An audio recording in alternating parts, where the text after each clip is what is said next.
Carolyn and I go to Millbrook Church of the Nazarene. I am a mummy to 3 children, Anna, Tom and Reese, who some of you might know.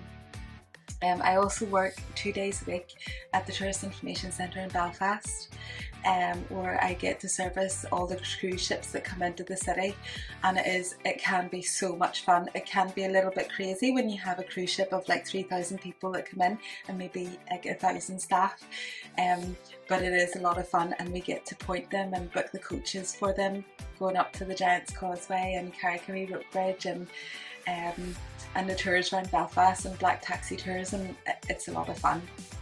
So that's what I do. At the minute though, I'm furloughed, which means that I get paid to stay at home and do nothing. So yeah, I'm currently doing nothing at home, and you guys, our lovely children, have just started back to school, so yep, I have just been sitting about and reading. It's great, and walking the dog. I'll tell you a little bit about myself. I grew up in the south of France from I was about 9 months old until I was nearly 17. My parents were actually missionaries in the south of France, and so most of my upbringing was there. My first language was French, and school in France is a little bit different than over here. You don't, first of all, have to wear a uniform. You just go in your normal clothes. And school times though, you'll be a bit horrified at this, but we had to go from between 8 and 9 in the morning. Sometimes the classes started at 8 and you were there until 5 o'clock in the evening, and you had 2 hours for lunch though, so you were off from 12 until 2, where you had that time to eat and relax and have a siesta, because it did get very warm in the summer. And because it was in the south of France, if you were like myself and some of my friends, we thought 2 hours for lunch means you can go to the beach for 2 hours and then come back to class again. So that's what we did a lot of the time. But you were in school Monday to Saturday. Wednesdays you were in half a day from 8 to 12, and you had Wednesday afternoon off. And then on Saturdays you were in from 8 to 12 as well, and then you were off the half day Saturday and then off Sunday, and the whole thing started again. So just think, you're out 3:15. Oh, sure, that's great.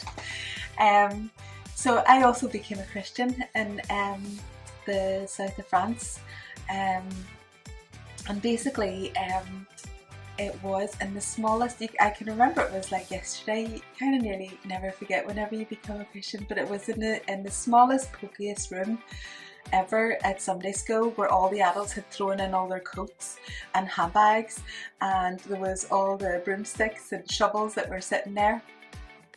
And yeah, for some reason we were in the small, pokiest room, but I tend to find that's what happens in Sunday school.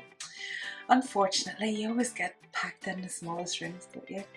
But anyway, that's where I asked the Lord Jesus into my heart.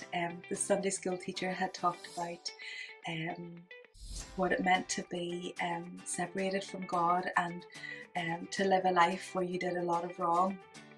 And we lived in a world that was broken, and where it was impossible for us to be perfect and to have that relationship with God.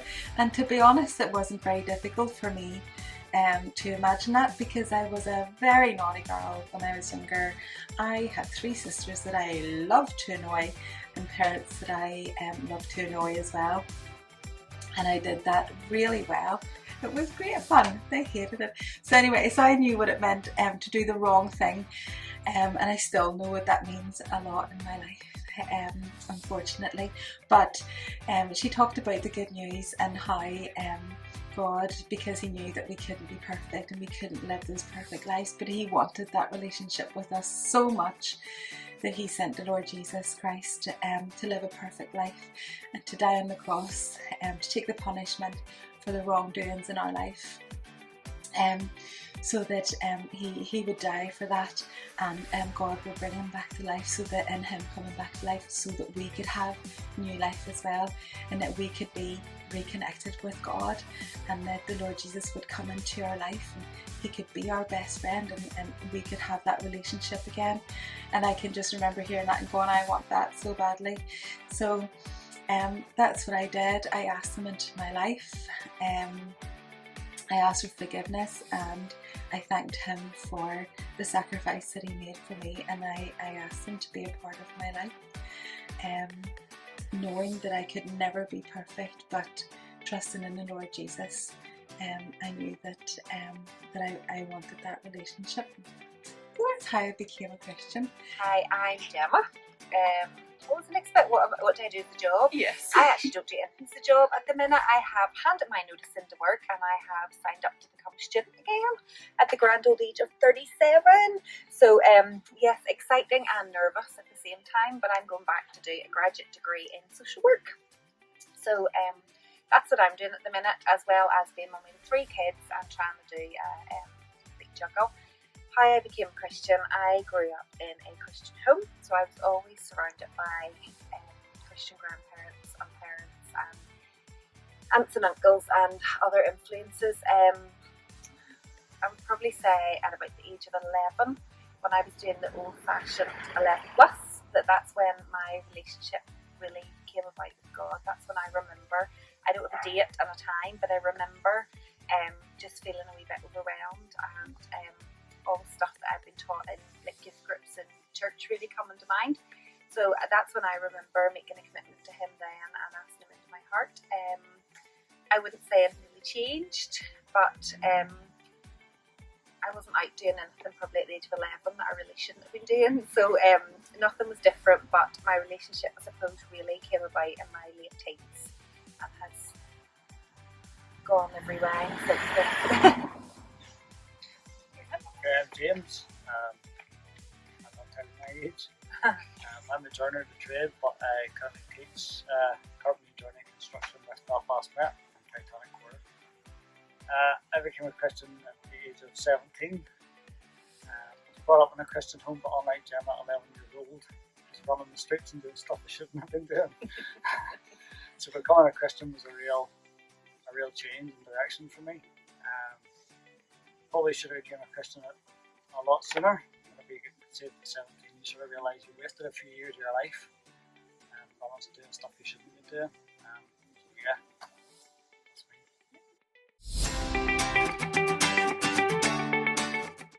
What has helped me through lockdown? I would say sweet and salted popcorn and Netflix. I have binge watched so many series, it's been great. I would say my children, who keep me very busy, and my lovely little dog, who I could take out for walks all the time, so that's really kept me really sane. I also love to read my Bible, and also look at some of the Bible apps. You've maybe heard them in Cheesy Nachos, like the Bible Project, where they kind of explain books about the Bible, and they make things a lot easier for me to understand, so and more fun to kind of watch and understand the Bible. So, and prayer, lots and lots of prayer, which means I talk to God all the time, drinking coffee, not drinking coffee, walking, getting dressed, whatever I was doing. What do I miss the most? I miss church, and I miss my church family.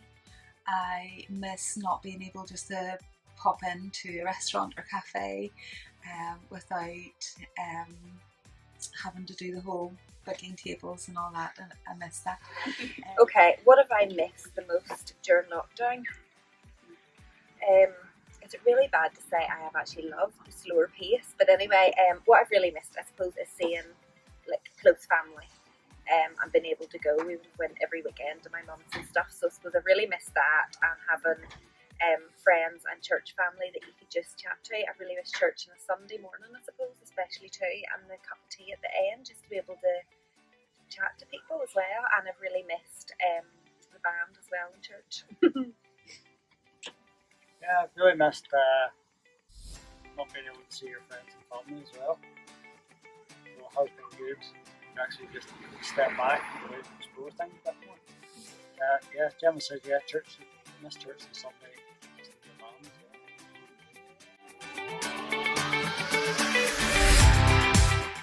My top advice for teenagers is don't follow the crowd. Don't do what everybody else does just because you want to fit in. You are so unique and so special and so loved by God, and He has made you so unique, and in fact He's made us all so unique, and we're not supposed to all be the same, and we're not supposed to all think the same way.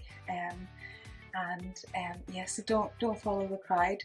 I don't have just one thing, because I have been so, done so many wrong things in my life. I have lots of advice, but I'll stop at about 3.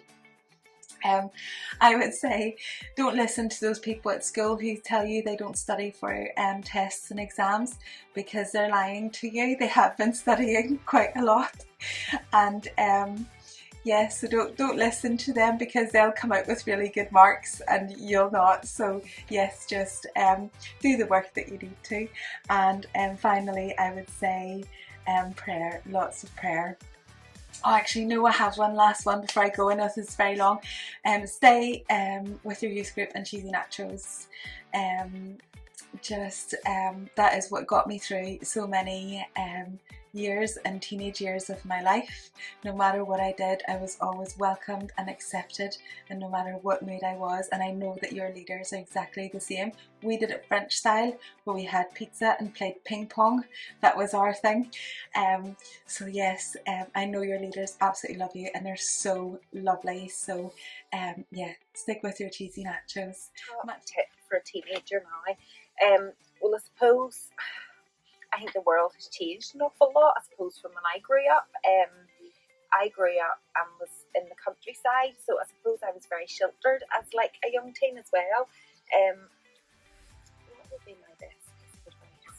I think it would be yourself, actually. I think I grew up and not always tried to conform to other people, but I think when anybody ever said they were doing something, you always second guessed yourself a wee bit and thought, well, should I be doing that or should I not do that? So be yourself, and don't be afraid to be yourself either, and don't be afraid to say no as a teenager to people. Actually, don't feel you have to follow what everybody else is doing, and just remember that you're amazing no matter what you do, and don't worry about the future, because it will all fall into place.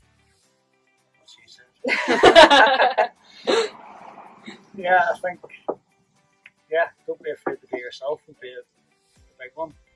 And don't try to try to blend in everybody else, just be yourself.